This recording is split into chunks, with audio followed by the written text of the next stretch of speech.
Hi எல்லோருக்கும் வணக்கம். Bigg Boss season 9 Tamil. So இந்த வீடியோவில் நம்ம 24/7 லைவ் ஸ்ட்ரீமில் என்ன நடந்துச்சு அப்படிங்கிறத பற்றி தான் டிஸ்கஸ் பண்ண போகிறோம். ஸோ வீடியோக்குள்ளே போகிறதுக்கு முன்னாடி சேனலுக்கு புதுசாக இருந்தீங்கன்னா கண்டிப்பாக சப்ஸ்கிரைப் பண்ணிக்கோங்க. வீடியோ மறக்காமல் ஒரு லைக் பண்ணிக்கோங்க. இப்போ நம்ம வீடியோக்குள்ளே போகலாம்.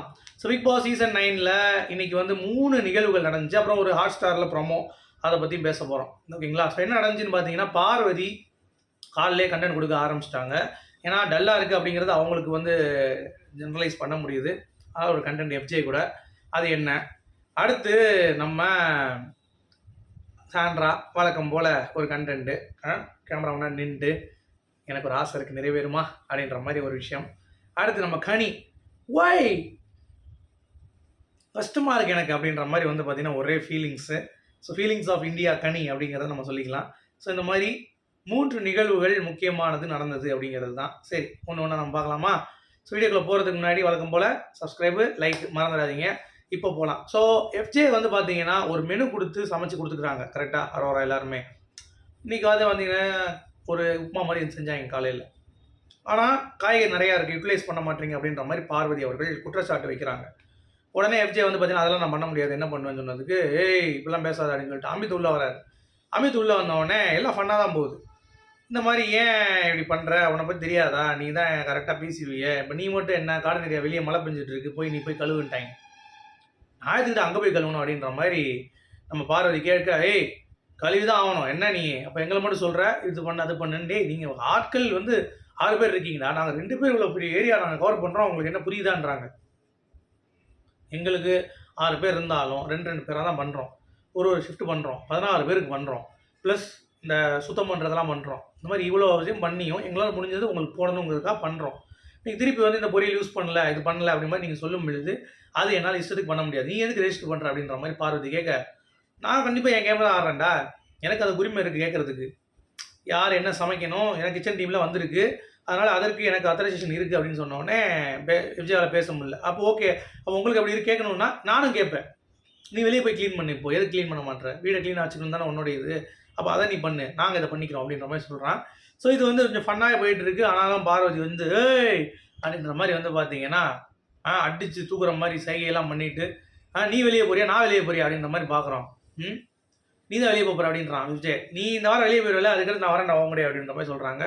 என்னடா சொல்கிறீங்க, விஜய் வெளியே போகிறது பார்வதி தெரிஞ்சிருச்சா? வேற லெவல் கண்டென்ட்டு தான், இது ஒன்று.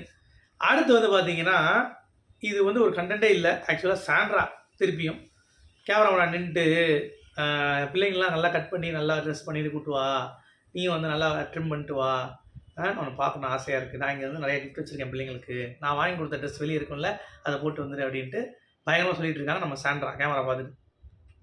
அது மட்டும் இல்லாமல் 24 ஹவர்ஸ் எங்களுக்கு இருக்க போகிறீங்க நீங்கள் அப்படின்னு. 20 ஹவர்ஸ் இருக்க போகிறீங்களா ஏம்மா, அது ஜெயிக்கணுமா, இன்னும் 2 பேர் 3 பேர் இருக்காங்க, நீங்கள் ஜெயிச்சாலும் நானாக இருக்காரு, அப்புறம் நம்ம அமித் இருக்காரு, இவங்களாம் விடுவாங்களான்னு தெரியல, திவ்யா கூட உனக்கு கூட்டு கொடுப்பா, ஆனால் இவங்களாம் விடுவாங்களான்னு தெரியல. அதுக்கப்புறம் தான் நீ பிரஜன் வந்து குழந்தைங்களோட 24 மணி நேரம் ஸ்டே பண்ண முடியும். நீங்கள் எப்படி இதை வந்து நார்மலைஸ் பண்ணுறீங்க அப்படிங்கிறது தெரில. அவங்க ரொம்ப கான்ஃபிடென்ட்டாக இருக்காங்க. ஏம்மா இவ்வளோ கான்ஃபிடென்ட்டாக இருக்காதிங்க, நம்ம பிக் பாஸ் டீம் என்ன பண்ணுவாங்க தெரியுமா, திமிர் பிடிச்சவங்க டக்குன்னு வந்துட்டு என்ன பண்ணிடுவாங்க, பார்த்துக்கலாம்டா அப்படின்ற மாதிரி வந்து தூக்கி விட்ருவாங்க. இந்த வாரமே நீ கிளம்பி வீட்டுக்கு அப்படின்ற மாதிரி. அப்புறம் என்ன பண்ணுவீங்க, வெளியே போய் பிரஜன் பாப்பா நீங்கள் ஜாலியாக அழுதுக்கிட்டு வேண்டியது, நாங்களுக்கு பார்க்க முடியாது இல்லை, நாங்கள் பண்ணுறது ஒவ்வொன்றும் சரியில்லை. ஆனால் நீங்கள் எல்லாம் யோசிச்சிங்களா, செகண்ட் கண்டென்ட் ஃபஸ்ட்டு கண்டென்ட் எல்லாமே சாண்ட்ரா ஃபோக்கஸ் தான் கண்டென்ட்டு, வேறு எதுவும் இல்லை, இவங்களுடைய அழுகை வச்சு தான் வந்து கண்டென்ட் பண்ணிகிட்டு இருக்காங்க அப்படிங்கிறது எத்தனை பேர் நோட் பண்ணுறீங்க? ஸோ இந்த மாதிரி ஏகப்பட்ட விஷயங்கள் நம்ம வந்து பார்க்க முடியுது இந்த ப்ரொமோவில், செகண்ட் ப்ரொமோவில். அதில் லீடு தான் இது. ஸோ உறுதியாக இவங்க சாண்ட்ரா கொடுத்துருவாங்களோ அப்படின்ற மாதிரி ஒரு எண்ண ஓட்டம் கண்டிப்பாக வருது அப்படிங்கிறதுல எந்த ஒரு மாற்று கருத்தும் இல்லை. ஓகேங்களா? பட் இந்த ஆசை நிறைவேறுமாங்கிறது நம்ம பொறுத்திருந்து தான் பார்க்கணும். இது ஒரு கண்டென்ட்டு. அடுத்து நம்ம பார்வதி மற்றும் கமருதீன் அமித் விக்ரம் எல்லாம் பேசிகிட்டு இருக்கும்போது இந்த டார்க் காமெடி பண்ணாங்கல்ல திவ்யா கிட்ட, பயங்கர ஃபன் ஒரு எபிசோடு. அதுக்கு விஜய் சேது திட்டு வாங்கினாங்கல்ல, அது சொல்லிட்டு இருக்காங்க. அப்போ ஆரம்பிச்சது திவ்யா தாங்கிற உண்மையை வந்து உடைக்கிறாங்க, திவ்யா எக்ஸ்போஸ் பண்ணுறாங்க. அது மட்டும் இல்லை, விக்ரம் நீ ஒரு சில நேரம் என்ன இப்படிலாம் பண்ணியிருக்கடா, நீ வன்மம் பிடிச்சவன் அப்படின்ற மாதிரி சொல்ல, நீ அதுக்கு மேலே பாயிண்ட் எடுத்து பேசுவோம் அப்படின்ற மாதிரி 2 பேரும் சண்டை போட்டுருந்தாங்க. அதுவும் ஃபன்னாக தான் பண்ணிகிட்டு இருக்காங்க. கண்டென்ட்டாக ஜென்ரேட் ஆக மாட்டேது அப்படிங்கிறது தான் நிதர்சனம். ஓகேவா? அடுத்து நம்ம கனியோடைய ஃபீலிங்ஸ் ஆஃப் இந்தியா ரொம்ப வந்து ஃபீல் பண்ணுறாங்க நம்ம கனி அக்கா. என்ன அப்படின்னா, நான் இந்த வீட்டில் எல்லாரோடையும் பேச நினைக்கிறேன். ஆனால் என்கிட்டயே ஒருத்தவங்க பேசாமல் மூஞ்ச கொடுக்காம இருக்கிறது அப்படிங்கிறது எனக்கு ரொம்ப கஷ்டமாக இருக்குது. அவங்க எப்போ பேசுவாங்க அப்படிங்கிறது ஒரு பக்கம் இருந்தாலும் சாப்பிட்டு பேசுகிறேன்னாங்க. இது வரைக்கும் வரவே இல்லை. என்ன பண்ணுறேன்னு தெரியல. எனக்கு அழுகையாக வருது. எப்பயுமே எனக்கு அழுக வராது. என் கண்கள் இருந்து அழுக அப்படிங்கிறது வராது. பட் இந்த வட்டம் வருது. என்ன பண்ணுறது எனக்கு தெரியல அப்படின்னு சொல்ல விக்ரம், நீங்கள் அழுதுங்க, அது தப்பு கிடையாது, உங்கள் மேலே தப்பு கிடையாது, நீங்கள் எதுக்கு ஃபீல் பண்ணுறீங்க அப்படின்ற மாதிரி விக்ரம் பார்த்தீங்கன்னா கனியை இது பண்ணுறான்.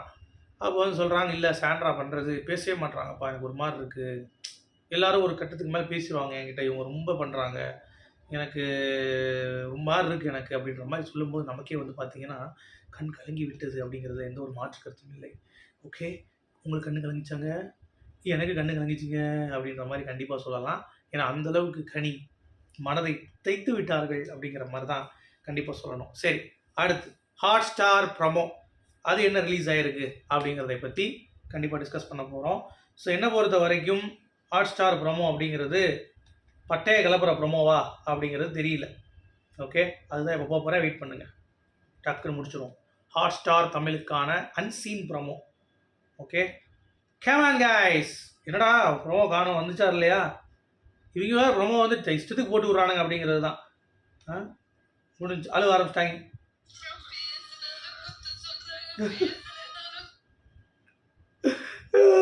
பேசுனாலும் குத்த சொல்றாங்க, நான் பேசலனாலும் குத்த சொல்றாங்க, குத்தது எனக்கு ஒன்றுமே புரியல. என்னடா அமித் வேற, நான் அடிச்சு அழுவுறேன்.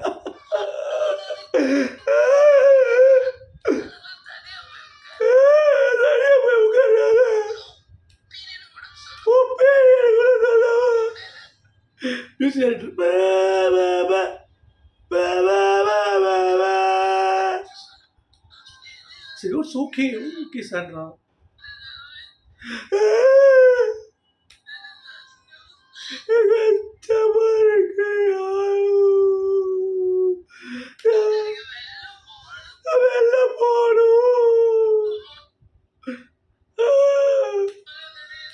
சரி போமா, ஏமா உனக்கு யாரும் ஒருக்கே சொல்லமா, சத்தியமா அமித் சாண்ட்ரா ஒருமா.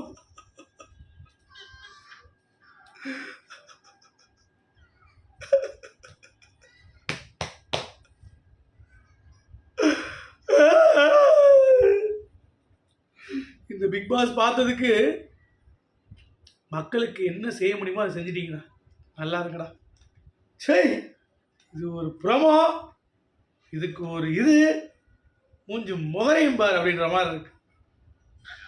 சரி, தமிழ் இது ஒன்று நீங்கள் என்ன நினைக்கிறீங்க? எப்படிப்பட்ட ப்ரமோ பார்த்தீங்களா, கிளாரிட்டி அப்படி இருக்கு. ஸோ சாண்ட்ரா சுற்றி போகாது இனிமேல் அப்படிங்கிறது தான் பாயிண்ட். ஏன்னா நீங்கள் கத்துறீங்களா, வேற என்ன பண்ணுறது, பைத்தியம் ஆயிட்டேன். சரியா?